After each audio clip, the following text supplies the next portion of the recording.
On today's episode of Bears Talk, we welcome one of our favorite recurring guests, Locked On Bears host Lorin Cox, to help answer all of your questions that we received on Twitter about the Chicago Bears NFL draft strategy, some free agents and roster decisions that the Bears still have to make over the next couple of weeks. We're going to deep dive into all of that. And most importantly, Bears fans, we will reveal the winner of the DJ Moore jersey giveaway contest. I can't wait to tell you who is going to get this sweet number 2 jersey. Come on back and let's have some Bears talk.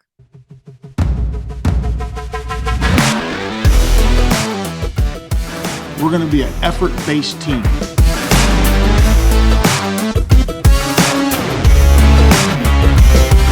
Darnell being Darnell.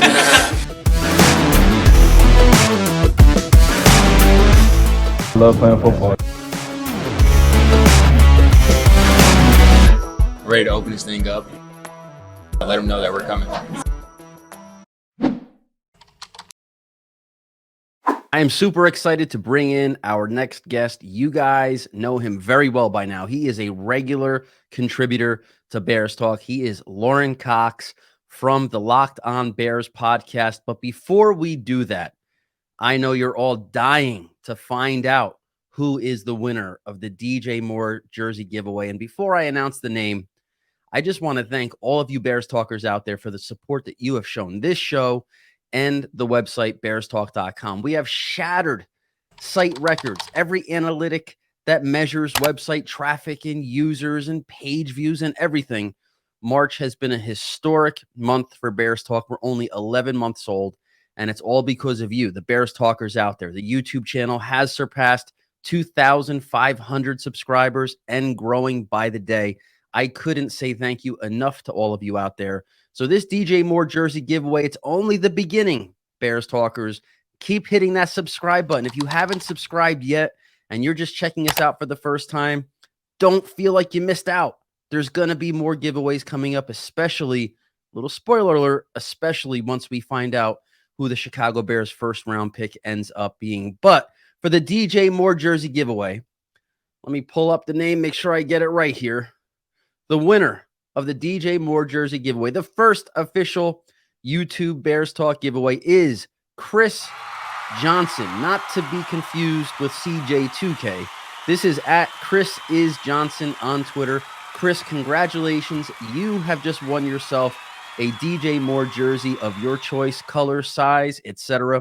I will be direct messaging you on Twitter to get all of your specific shipping information. So congratulations, Chris. And to the Bears talkers who didn't win, keep coming back. You're going to have more chances. And unfortunately, our next guest, the one and only, the great Lorin Cox, he wasn't eligible because he is a contributor here on Bears Talk. I couldn't make him eligible. If Lorin tried to enter and he won, there would have automatically been protests from the Bears talkers. But Lorin, I think you have enough fans in the Chicago Bears world that they might have cut you some slack. Are you going to be a guy? Are you in the market for a DJ Moore jersey? How do you feel about the trade? We haven't talked yet since the trade went down. How do you feel about DJ Moore coming to the Bears?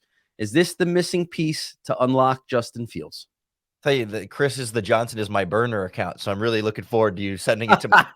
That's fantastic. And if that was true, that would be the ultimate plot twist. That would have been the greatest plot twist of all time. But no, I'm very much looking forward to seeing DJ Moore in Chicago. And it really feels to me like one of the few, if maybe even the only opportunity Ryan Poles had to add a true, playmaking 1,000-yard receiver who's also young and affordable. Like, I don't know that you could get any other mix, like any other option had all of those pieces to it. Like, yeah, there were other, big time number one receivers available, but some of them are older or, some of them are a little more expensive, or, you could draft somebody, but they're not quite like a proven go-to 1,000-yard guy. Like DJ Moore seemed to be a perfect combination of everything that fits where the Bears are right now and what they need for their roster, not only in the present, but in the future. And obviously to get DJ Moore, the Chicago Bears had to move down from number 1 to number 9. They land DJ Moore. They land a boatload of future draft picks, which is a huge win for the draft purist, the Bears fan who believes you build through the draft. Ryan Poles has clearly established or setting himself up to be able to do that in this first spin through the rebuild cycle. And we got some great questions on Twitter from Bears talkers who wanted to dive into maybe another possible trade scenario. Let me bring this up, Lorin, on the fly here. Make sure I give credit where credit is due.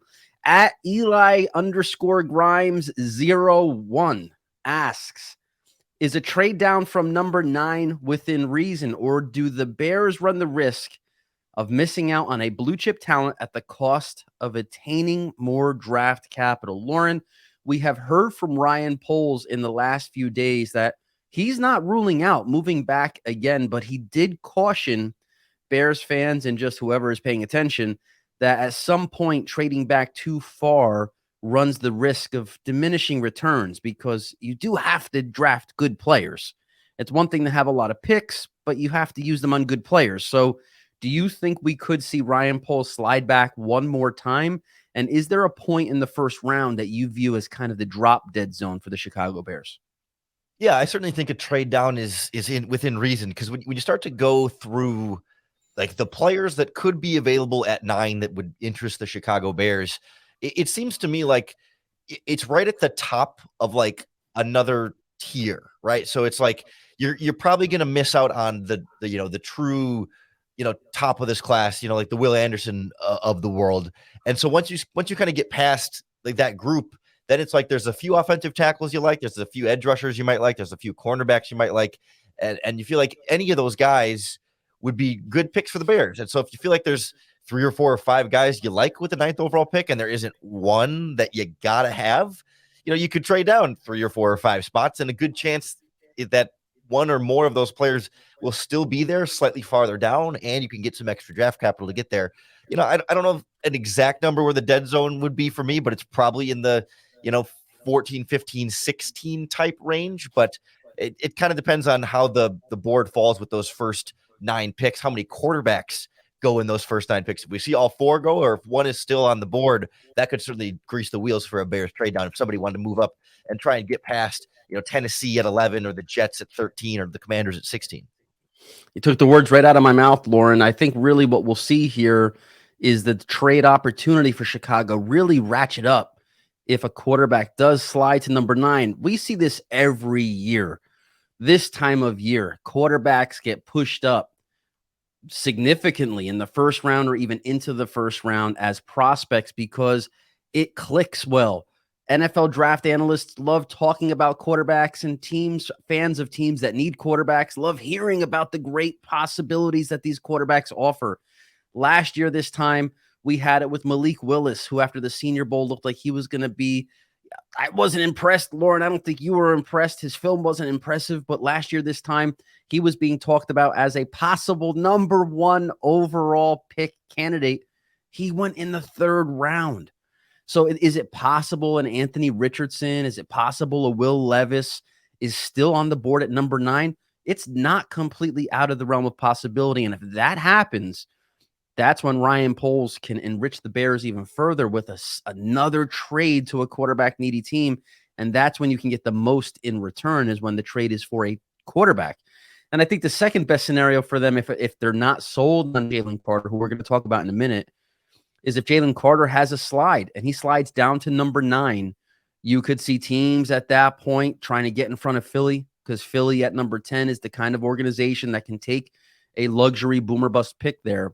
Some teams might want to move up for Jalen Carter. And if the Bears aren't sold, if they don't think he's a locker room fit, regardless of how great of a 3-tech he would be in Matt Eberflus's defense, he's another guy. That slide could help them either land him or make a trade for a team that wants to bring him in. But let's jump to the next question here, Lorin.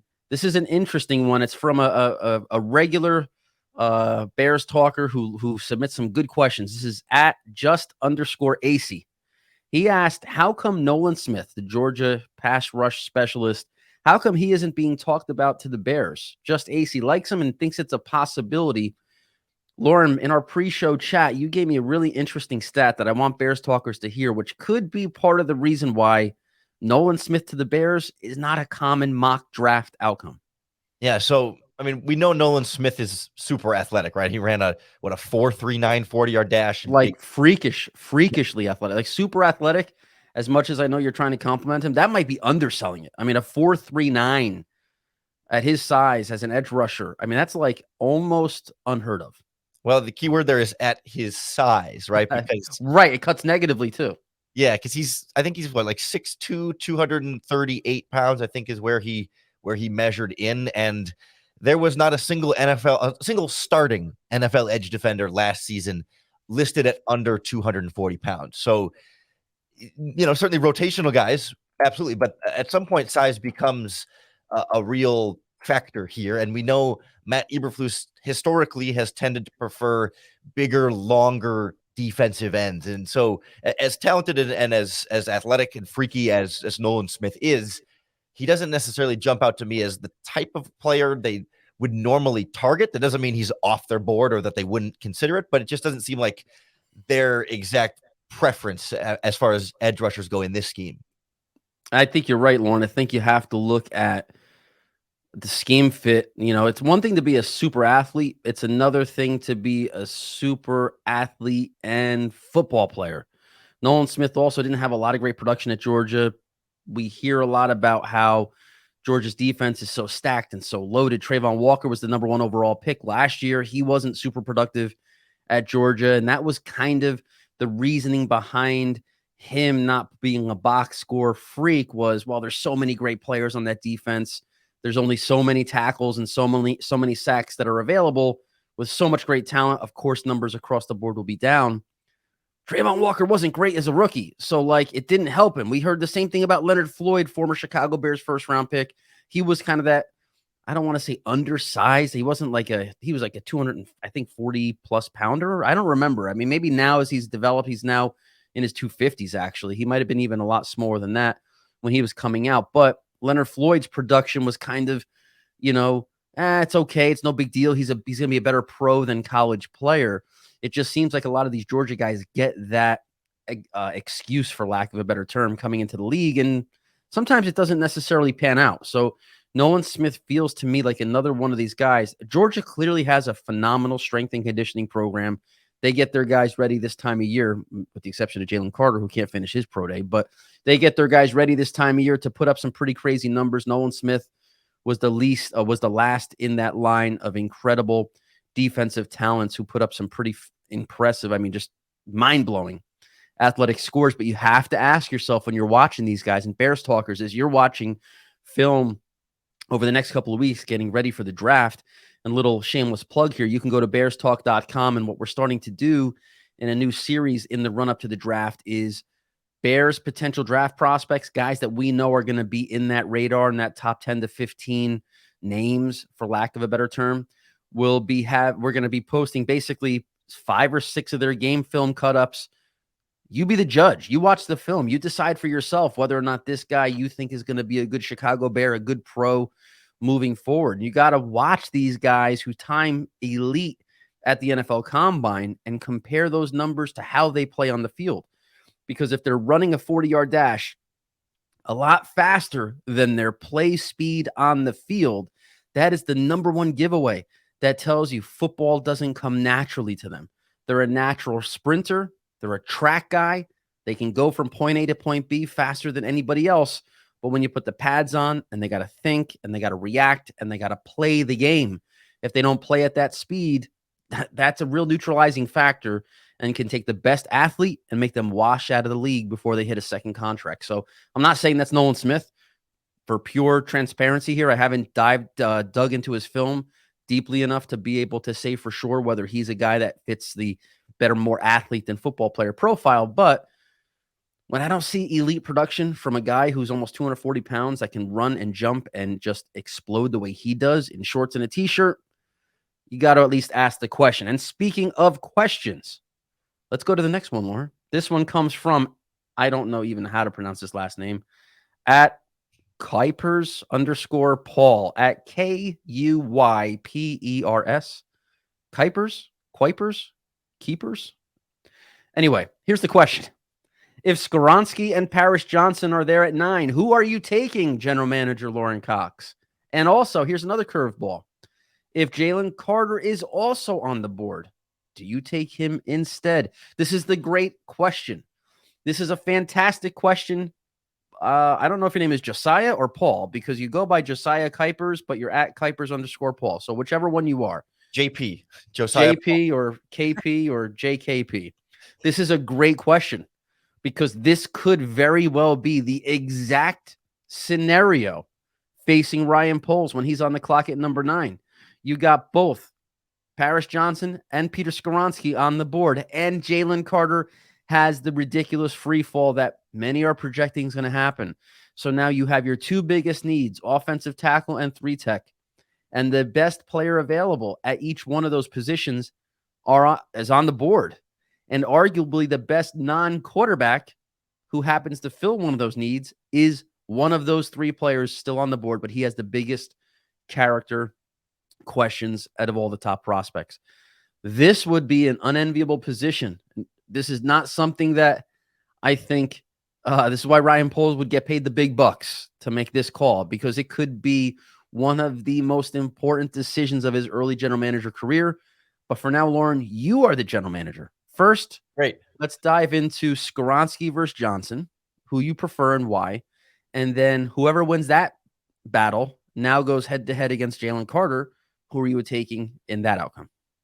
Yeah, I think for me, I lean pretty strongly Paris Johnson in that regard. I think he's the most, I don't want to, it sounds bad when I said the most safe, but like, you know what you're getting with Paris Johnson. You know what he's capable of. You know there's high upside with a lot of athletic ability for a tackle, but someone who still has performed at least one season at a very high level at left tackle. He played right guard the year before, so you know he's got some versatility if you need to. I mean, you're drafting a guy at 9 not because you want his versatility, but because you want him to absolutely own the position you're drafting him to play. But I feel like Paris Johnson could play left or right tackle. He plays it at a high level, but still feels like there's room where he can keep getting better, you know, especially, you know, from feet standpoint, a little bit more in the technique. If you can take the great physical tools that he has and round them out even more, I mean, there's a real Pro Bowl ceiling for him.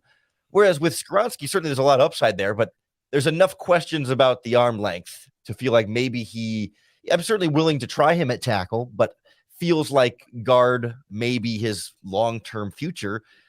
And A, I'm not really comfortable taking a guard like that at 9, or B, if I do want to try him at tackle, like why would I take the guy that I'll try a tackle but think might be a guard versus the guy who I know is going to be a good tackle and feels like there's still a lot of upside there to get even better. And it just feels like Paris Johnson is much more the sure thing that you can write home about. And even though there's a lot to like about Skoronski, you know, with where this pick is for the Bears and how important this is for Poles and the organization right now, just take the bird in the hand, like the one that's right here that's pretty well wrapped up in a bow. Like we know what Paris Johnson is. There aren't question marks about what it's going to be or how it's going to plan out or what position he's going to play. Just take him.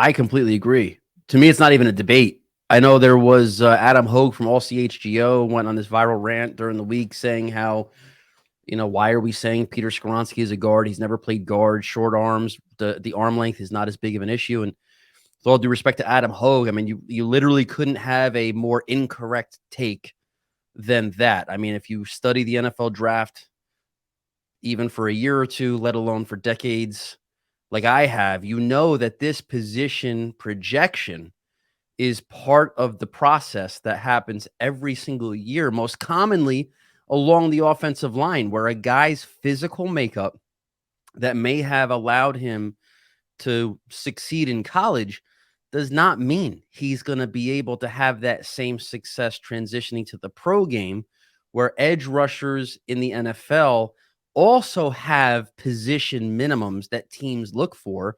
So when every quality edge rusher that offensive tackles are going to compete against generally has 33.5, 34.5 inch arms, the offensive tackles need to be able to combat that with their own set of 33.5 or 34.5 inch arms. Whereas in college, 80% of the edge rushers that these guys block over 4 years in college are not NFL guys. Some of them might have 30-inch arms. So with Peter Skoronski, who has been fine with 32.25-inch arms at Northwestern, going against probably a large percentage of one-on-one battles versus guys who will not be NFL edge rushers, he can get away with 32.25-inch arms at tackle and be fine. but moving forward, you have to project it forward. He does not fit the profile of an NFL offensive tackle, but the interior players tend to have shorter arms, interior defenders and interior linemen. It's a matchup issue. So you have to project these guys moving forward. You can't assume that because a guy had success at Northwestern at offensive tackle with short arms, that means he can have success in the NFL. And yes, what does that mean? It means you project a position change to guard. If a guy can play tackle at a high level in college, there's a good chance they can play guard in the NFL. It's not as athletically demanding. You need to be a little physically stronger, I think, to play guard. And I don't think there's an issue with that with Skoronski. So I think it was a weird take. But at the end of the day, knowing that there are those shortcomings in Skoronski's game, look, he could be a 10-year anomaly, all-pro right tackle. Phenomenal. Great. Love it. I hope it happens for the kid. But the Bears are not in a position to take a chance on an exception to the rule. They have to get the prototype. That's Paris Johnson. I agree with you, Lorin. This is not even worth having the debate, in my opinion. This is not even a debatable topic. It will be Paris Johnson if they take a tackle. Bears talkers, comment below if you think I am absolutely out of my mind for thinking this is as simple as Paris Johnson's the prototype, Peter Skoronski's the exception. You're taking the prototype at 9, not the exception. Comment. Tell me why you disagree. But now, Lorin, we are not done yet. You said Paris Johnson. Fantastic. I agree with you. But now it's Johnson versus Carter. Where are you going with that debate? They're both on the clock at number 9. You have to make the decision. Critically important decision. 2 pressing areas of need for the Chicago Bears. 2 of the best players available at those positions are now on the clock. Hand in the card, Lorin. Who are you taking? I'm going Paris Johnson, knowing that, despite with the caveat that we don't have enough information to really truly know through and through. But I feel like a couple factors there. One, it's a similar conversation where it's like this pick is too important. The Bears are not in a position to take a big risk necessarily. Like, you need to nail this one. You're not in a luxury spot yet, and Paris Johnson is safe in that regard. The other thing I think about is, like, if Jalen Carter makes it all the way to 9, that tells me something, right? Like, if the Seahawks aren't willing to take him at 5, or the Lions at 6, or some of these other teams, even the Cardinals at 3, but some of these other teams that need stud defensive players, if they're not willing to take the chance on Carter, then they've all done their homework and have all sort of decided, yeah, this is probably not what's for me. Because I don't think you're going to see any of those teams decide, oh, some other player, one of the cornerbacks or whoever is more talented than Carter. You're not going to find that once you get out of the top, once you get past Will Anderson and the quarterbacks. Like, there's not really a debate as far as anyone being as talented as Carter. So if all these other teams that could use a stud 3 technique all start passing on him, then they probably know something or have enough fears to justify not taking him, that I feel like me as an uninformed outsider, non-general manager, should look around and say, yeah, all these other teams are skipping on him. They've probably done their homework and feel like they have pretty good reasons to not take him. And I'm not in a position with this roster to take the risk. Like you said, the Eagles at 10, that's a very, very different story. I think if I was Howie Roseman in Philadelphia, that's where I would pull the trigger, because I think that's a team that can afford it and can handle it. But this Bears roster right now is not in that spot where you can go out on a limb for somebody like Carter. So I'll take Paris Johnson and be very, very happy. While the logic is sound, I disagree completely with you, Lorin. Not necessarily on Paris Johnson over Jalen Carter, but where I do disagree with you is we have seen plenty of times in NFL history teams pass on players because of background issues that maybe are still not completely resolved by the time the draft rolls around. Warren Sapp went to the Tampa Bay Buccaneers. He's a Hall of Fame player. Randy Moss, for really even issues to this day, are not completely understandable. I mean, character, background, maybe whatever aura or impression he gave teams, dropped to the Vikings at number 21 overall, Hall of Fame player. Laramie Tunsil with the classic pot smoking mask video, whatever that was, drops to the Miami Dolphins at, 11, 12 overall. That means, Lorin, 8, 9, 10, 20 teams passed on those players before somebody finally pulled the trigger. And the thought process at that point may have also been what you're saying. Well, if they're not taking them and they're not taking them, I'm not going to be the guy that does it. Somebody will have to stop the slide. And at that point, you have to ask yourself, is the risk worth the reward? The reward of Jalen Carter actually being the Warren Sapp, the Laramie Tunsil, the Randy Moss, that is defense, franchise-altering level production on defense that can be the next one in that line of, hey, remember when Warren Sapp fell? Remember when Laramie Tunsil and Randy Moss fell? Remember when Jalen Carter fell? You kind of want to be that team that is the one that got that player who fell further than they should have, because when they got to the league, they were fine.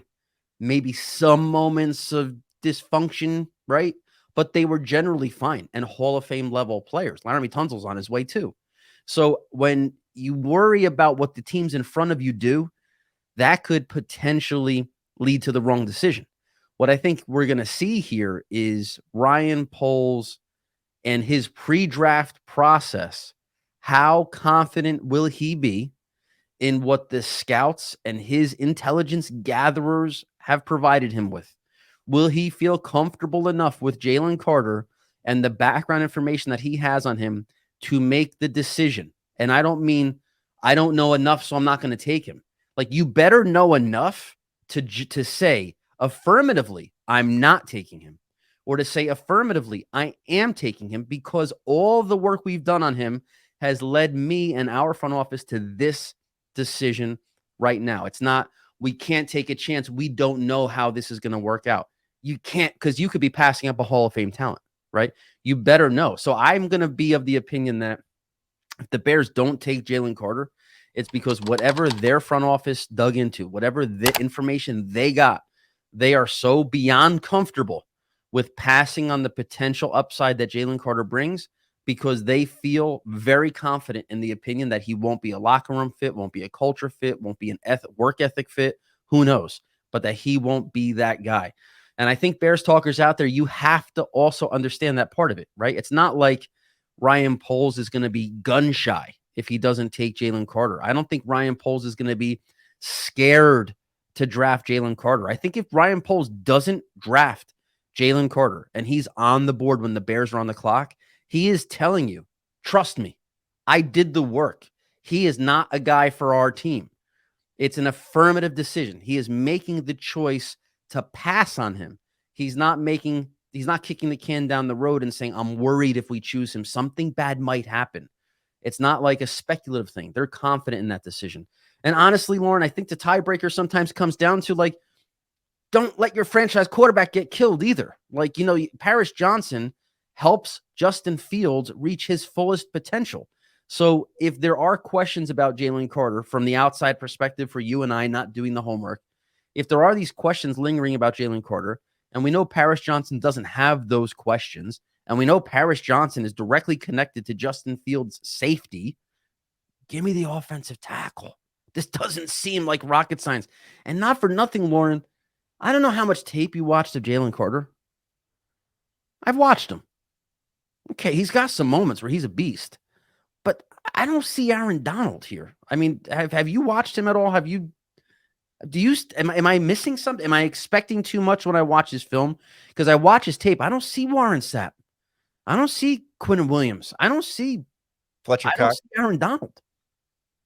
Yeah, I mean, it's like there's moments of it, and you feel like, oh man, if I can get him into my building and squeeze more of that, because he's got the physical tools, height, weight, speed, strength. Well, I mean, not the way he showed up to his pro day, but we've seen on tape, he's got all the physical tools that you want. And when he seems motivated and ready to go, like, he certainly has the, like, not the motor, but like, the tenacity to really go out there and kick butt sometimes. But like, the sometimes is kind of the big part there. And like, I don't know, I don't think you can be a Aaron Donald, Fletcher Cox type if you don't have that, like, that killer, drive to really want to be dominant every time that you step out on the field. That's where it seems to be lacking for me. It's not always there. And I don't want to have to convince that guy to do it. I want him to naturally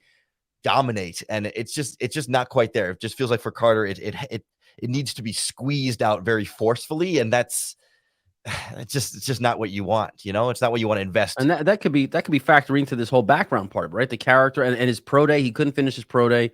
He didn't do any of the workouts at the combine because of the obvious issues. And if you watch his tape and his motor runs hot and cold, I mean, that's not a fit for the hits principle, right? I mean, that's not a guy who you think Matt Eberflus is going to love his film. He might love the upside, but he might not love the film because he's not really the ultimate representative or the ultimate model for hits, right? Hustle and intensity and everything else that they preach in Hallis Hall. So this is a debate we can have a little closer to draft time, Lorin. I want to kind of jump into our final question here that was submitted by at Walk On Wellness. That's Rob Boswell at Walk On Wellness. I think it's a good question to kind of kick off some of this draft conversation as we head into the final 4 weeks before the NFL draft kicks off. He says, why are there so many left tackles being mocked to the Bears when we need a right tackle? A trade down for Tennessee Volunteers right tackle Darnell Wright seems like a better fit or value. I think it's a good question, especially for some Bears talkers who haven't really followed the NFL draft process as closely as you and I have, and some other, draft writers, Bears writers, content creators out there, or even for some diehard draft fans who really wonder aloud, why is this an issue? My quick take on it, Lorin, before I get yours, is offensive tackles have evolved. The job requirements have evolved over the last, I would say, 8 years or so, because edge rushers have evolved. The edge rusher is so much more athletic now on both sides of the defensive line, whereas the traditional edge rusher, who was the best pass rusher, would be on the quarterback's blind side, who is traditionally a right-handed quarterback. So the left tackle is the guy with the most important responsibility in pass protection. It has to be the best athlete because he's going up against the best and most athletic pass rusher. Now, all pass rushers up and down the defensive line are those guys. So the right tackle projection prospect profile is almost exactly the same as the left tackle in terms of what you look for from an athlete: height, weight, speed, athletic ability. Maybe not as always dynamic. You don't have to be as dynamic on the right side, but it's got to be pretty close. So when you see players like Paris Johnson Jr., who looks like a prototype left tackle, being pegged as the Bears' right tackle, I think you just need to erase left and right from your mind and just think offensive tackle. Right, wrong, indifferent, Lorin? What's your take on it? No, yeah, I think that's pretty darn fair. Teams tend to be slightly right-handed when it comes to the running game, so we associate the right tackle with being more of the run blocking type. Because I mean, it's not a huge divide there, but teams do generally tend to call running plays a little bit more to the right than the left. But it's such a small split. Like teams generally try and be pretty balanced in that regard. So like that's where we still get a little bit of the lingering, idea there that right tackles are sort of the slower run blockers and left tackles are more the agile pass blockers. But I agree 100%. Like in pass protection, the assignments are going to be pretty much the same. It's all based on your matchups, and in the running game, it's not that much of a difference. So yeah, I mean, I think the other aspect of this is that you look at the college landscape, most teams, if they're going to put their best offensive lineman at left tackle, right? And so those tend to be the guys that get drafted earlier because they're the best offensive linemen from their college team. It just so happens that like the guys that play left tackle happen to be the best guys because they intentionally put their best guys there. And so those are the ones who end up being drafted first. And they still have the ability to play both sides. I mean, Paris Johnson, like I mentioned earlier, he played right guard 2 years ago at Ohio State. And I think Broderick Jones has played a little bit of right tackle in his past. Like a lot of these tackles have played multiple positions before, but just get stuck at left tackle because they were that good. And their college teams felt like that's the place to put the guy that they need the most and can rely on the most. So then it sort of biases the sample size into the NFL draft so that all the players the Bears are choosing from are left tackles just because they're so good. But it doesn't mean they can only be left tackle and can't play right tackle. Or, same thing for Braxton Jones in Chicago. You could put him at right tackle, and it's not like it would be wouldn't be a super difficult ask for either your rookie or your Braxton Jones to move over to that other side if you're going to draft one in the first round. And it's also not a super difficult ask to follow Lorin Cox on Twitter. He's giving you A++ Chicago Bears analysis here on Bears Talk, gifting us with his presence every couple of weeks, give or take, right? And he's gifting you every day on Locked On Bears with a daily Chicago Bears podcast. Follow him on Twitter at CoxSports1. Make sure you subscribe to the Locked On Bears podcast wherever you get your podcasts from. Lorin, thank you so much for coming on, and I'm going to get you back here probably at least 2 more times in the run-up to the 2023 NFL Draft so you can lock in your Bears predictions and get the wrath of the Bears talkers on Twitter. Hopefully you're right, but we know how this works. Making NFL draft predictions is like betting on horses. Rarely are you right. So, Lorin, is there anything you want to plug that I haven't already plugged for you as we kind of say goodbye?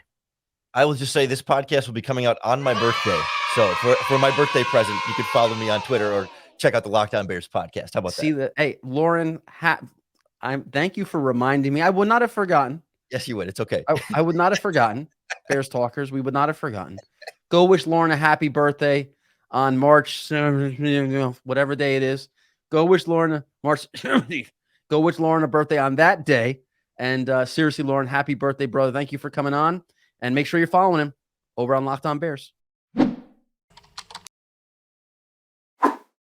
A special thanks to Lorin Cox for joining us on today's episode of Bears Talk. Make sure you're following him on Twitter at CoxSports1, and make sure you're checking out Locked On Bears. It's a fantastic Chicago Bears podcast. Congratulations again to Chris Johnson for winning the DJ Moore jersey giveaway. I will be in touch with you on Twitter, my friend, to get all of your shipping instructions and your choice, home jersey, away jersey, and what size you want.